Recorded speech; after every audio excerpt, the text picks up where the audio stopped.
ভগবানকে সেবা করাতে চান, বদনখানা ভগবানকে দান করতে হবে, এই মুখখানা ভগবানকে দিয়ে দিতে হবে, এই জিহ্বাটা ভগবানকে দিয়ে দেন। ওই ভগবানকে যখন দিয়ে দিবেন তখন জিহ্বায় একমাত্র প্রসাদ ছাড়া আর কোনো কিছু ভালো লাগবে না। রাধে রাধে হরি বলো।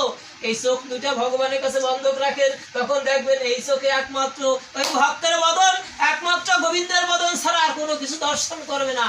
হরে কৃষ্ণ। এই জন্যই এইগুলোকে আত্মসমর্পণ করাইতে হয়।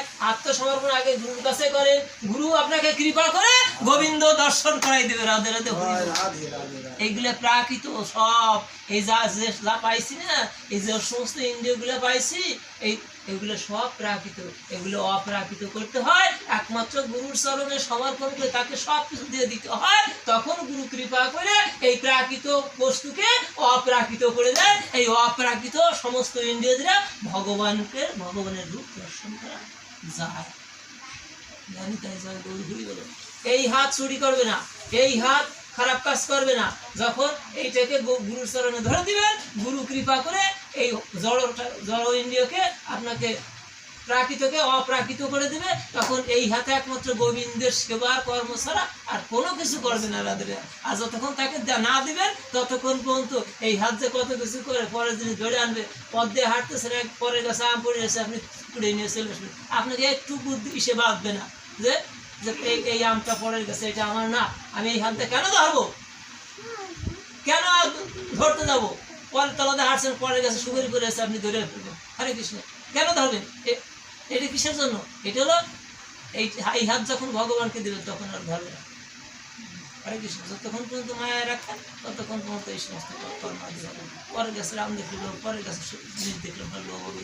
এই লোভ কাটাতে হলে, এগুলি কাটাতে হলে একমাত্র সবকিছু তাকে যখন দিয়ে দিবেন তখন আর এগুলি করবে না। আর যদি তা না দেওয়া হয় ততক্ষণ পর্যন্ত এইটা পিছিয়ে থাকবে, এটা মায়ার বসে থাকবে। যদি ইন্দ্রিয় সুখ, এই ইন্দ্রিয় সুখ বলবে, এই ইন্দ্রিয় সুখ কখন যাবে? যখন এইগুলো তাকে সমর্পণ করে দিবে। হরে কৃষ্ণ। ভগবানের ভোগ দিচ্ছি, হাত ঠিক হয়ে নেওয়ার মতো ভগবানের ভোগ দিলে ছাতা কি হবে? হরে কৃষ্ণ।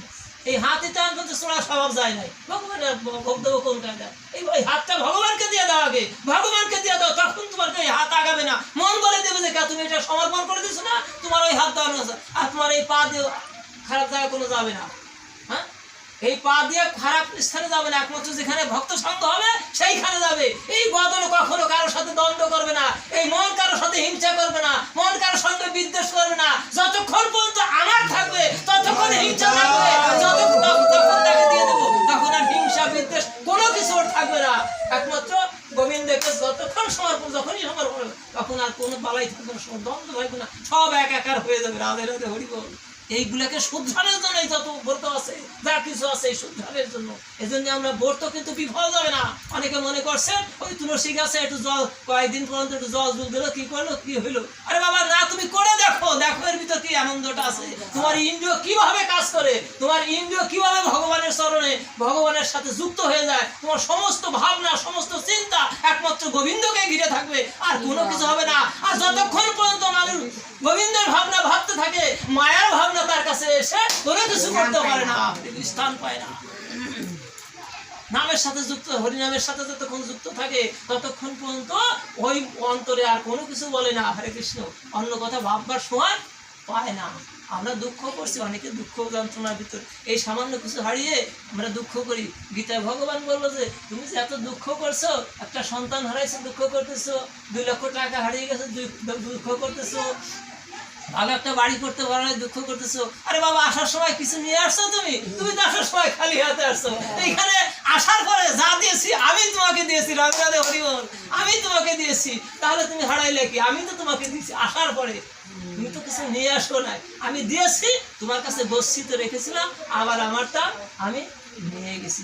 দিয়ে ধন বুঝি মন কায়রে নিতে করো কতক্ষণ। এই যে ধন সম্পদ বিষয় যা কিছু পেয়েছি বাবা, এইগুলা বলছে যে এই আমারটা আমাকে দাও। রাধে রাধে হরি বল। অক্ষয় হয়ে